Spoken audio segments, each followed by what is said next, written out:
First, a story about gender madness and a parent's worst nightmare. That moment, the doctor places your newborn into your arms. Your entire world changes. I'll do everything in my power to keep you safe. I'll fight for you every single day.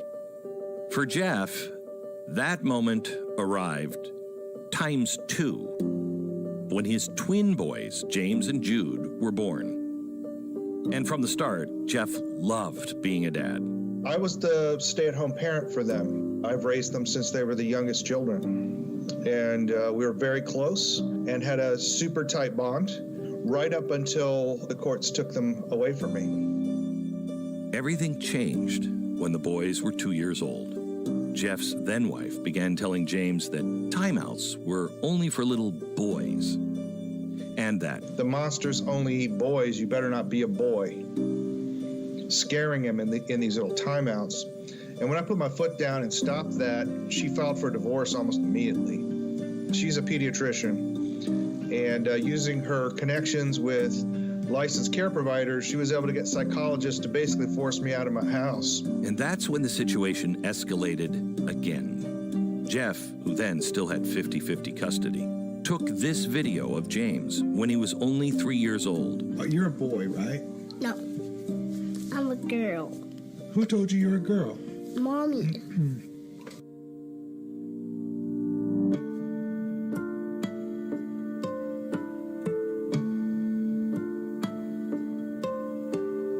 She puts dresses on you? Oh, wow. And what else does she do? She buys my headbands. Uh-huh. And she gets me hair clips. Oh, hair clips? Okay. She enrolled him in school as a girl under a fake girl's name. She started to claim that I couldn't cut my son's hair and that I couldn't use male pronouns, and she went to court to try to force me to use male pronouns at home, to stop presenting him to the world as a boy. This evening, there's a decision to share in a volatile custody case involving a 7-year-old's gender. In this case has taken on a life of its own. The central question being, should a 7-year-old live as a boy or as a girl? The custody battles continued, but Jeff's ex-wife used her connections with psychologists to force her hand. His 50-50 custody soon became every other weekend only. This hurt the relationship between me and my sons tremendously. And my sons were very sad about it and cried about it all the time. So James, now 10, has lived his short life in a whirlwind of confusion. So there was a time when every authority figure in my son's life except me was telling him he was a girl. His teacher at school, the principal, the police officer at school, the librarian was telling him he was a girl, the lunch lady was telling him he was a girl. His brother, although he didn't want to, was forced to use his girl's name. But there's one part of James's story that makes it even more tragic. And here's the important thing to know about my case. My son has never presented as a girl to me. He only presents as a girl when he's with his mother. So my approach was just very simple, to show my son how great it is to be a man. So we just did all the things that I did as a boy. We hunted rabbits, we tracked animals, we did hikes. We didn't need to worry about. We were able to tough everything out. And my son flourished under these conditions. On the weekends, Jeff shared with his sons his love for boxing. You know, he didn't think he could make it through those first workouts, you know, and he saw that we could tough it out together. We would get down there and do our 1 hour of floor work, working on our abs, working on our core, and we could do all that together. In a boxing gym, everybody that does the work gets respect. And they enjoyed that. They were treated like young men. Their time together shaped James immensely. Became to understand themselves as in command of their world, able to make changes in their world. And this eventually culminated in my son refusing to wear a dress at his mother's home because he likes being a man. He told the court-appointed counselor that he wanted to be a boy and wanted to go to school as a boy. The court-ordered counselor, she said, well, this child is saying he wants to be a boy. That must be because the father's making him say that. And on that basis, she recommended that the court take the children away from me because my son has to be a boy. The boy's mother moved them to California, and Jeff says she's already beginning a full transformation for James. He last saw them over a year ago. But Jeff's battle is far from over. In fact, quite the opposite is true. But I assure you, I will not stop fighting for my son under any conditions. We say, save James, save thousands of children, so we don't forget those other children. He's fighting for more than just his son. He's fighting for James, but also for all the other kids whose parents just won't speak up. And in my daily prayers, I always remember the other children and their parents who either can't or won't fight for them. Save James. Save thousands. I can't even imagine how you feel, and especially since you were given a gag order, were you not? You were not allowed to speak to the media. You weren't allowed to even speak to lawmakers about your case. That's right. This interview is illegal in the state of Texas. I was banned from publishing any blog posts, social media posts, publishing a newspaper article, doing any writing at all on about my situation. I was also permanently banned from doing interviews, doing podcasts, appearing on television interviews, and these are all specifically laid out. I was also banned from speaking on 3 political topics. I'm not allowed to talk about anything about transgender issues, gender expansiveness, or whether my son is a boy or a girl. And I have told this judge, and I tell this judge every time I do an interview, I will never follow your illegal and unconstitutional order. I have contempt for her as a judge for issuing the order. I have maximum contempt for the tyrannous language of the order, and I will never follow the order. I'm guilty of maximum criminal contempt in the 301st District Court of the state of Texas, and she's obligated to put me in jail for the maximum sentence, which is 180 days in the Lou Sterrett Jail in Dallas County.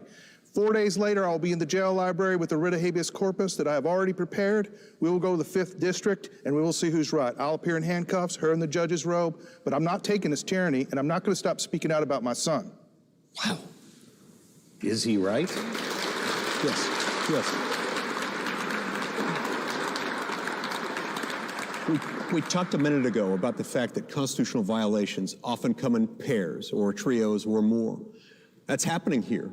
He's got rights. Troxel versus Granville, a case decided 22 years ago by the U.S. Supreme Court, acknowledges that he's got due process interests in raising his child.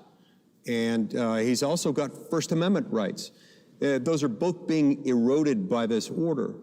Now, it's a little bit more complicated on the due process analysis, especially here where you've got 2 parents and they have different approaches. But in this circumstance, you have one parent who is coercively coaxing the child in a way that I can only characterize as abuse. This is child abuse and should be acknowledged as such.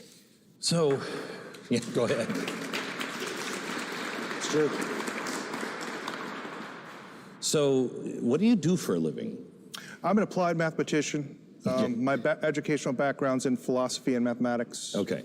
And so you were not prepared legally to go through any of this. Not in the slightest. What have you learned, or what would you either do that you didn't or not do that you did right at the beginning? I have some very specific things. When I ran for office in the state of Texas, I ran partially on a platform to reform family law, and it was based on the things that I learned.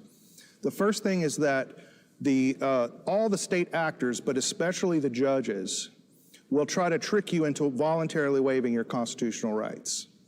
They will try to do this by putting you on the record saying things that you shouldn't say. Like? For example, when they were issuing this gag order, they held it up to me, and at that time I was pro se to save money, because I've spent $1.7 million right now. Jeez. So I try to save money. Well, it kept my son from being chemically castrated, so it was money well spent. So she held up this order and says, do you agree that this is the order for the last hearing? And I said, well, I've read the procedure manual, and I said I agree as to form, but I do not agree as to content. In fact, I object. Now, had I said yes, I agree that that's the order and I will sign it, in Texas, I would have waived all rights to really challenge much of that. I have to agree only as to form.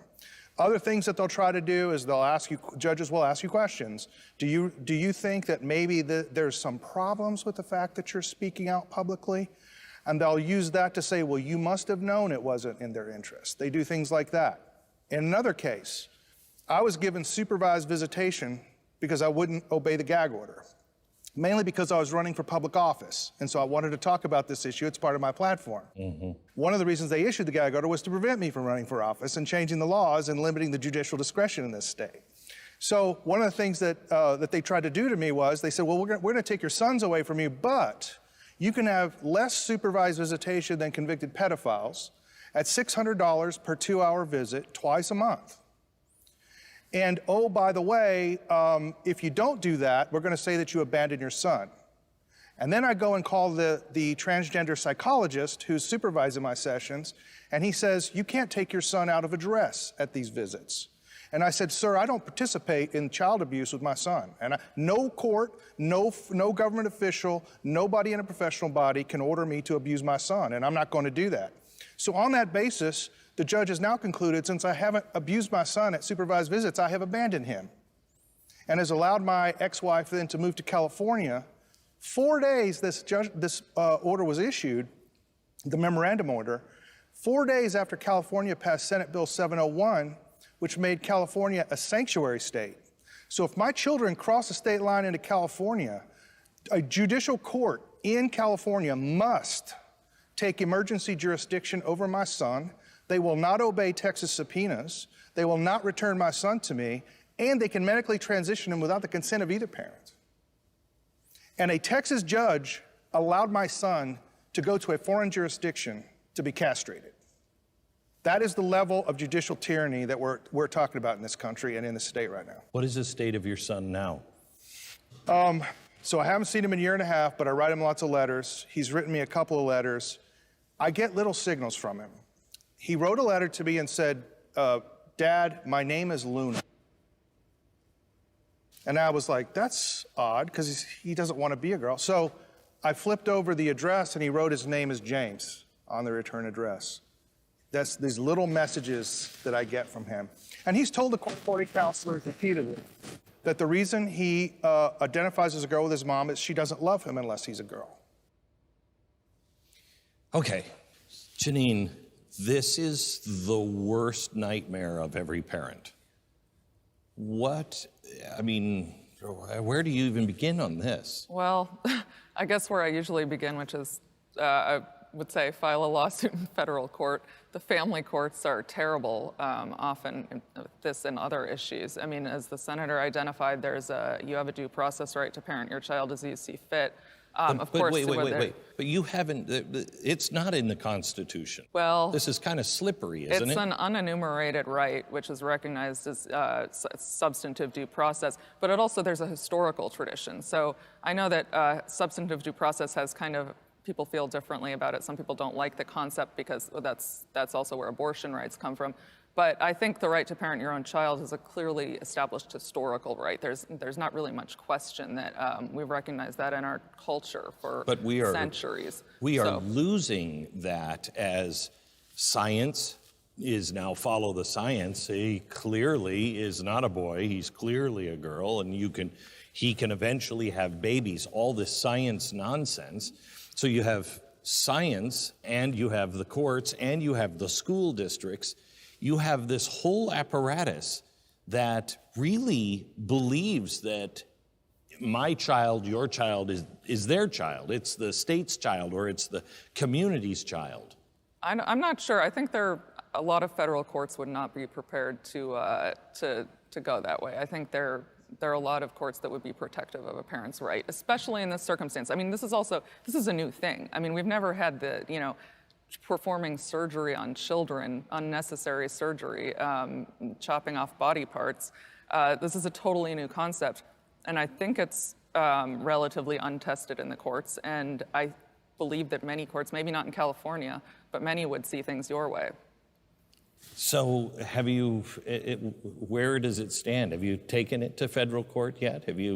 So here's another little machination that lawyers use and the courts use to prevent you from getting into federal court. So Texas has a special statute which prevents you from appealing temporary orders in family law cases. So you can only go up on a mandamus standard. That's first of all.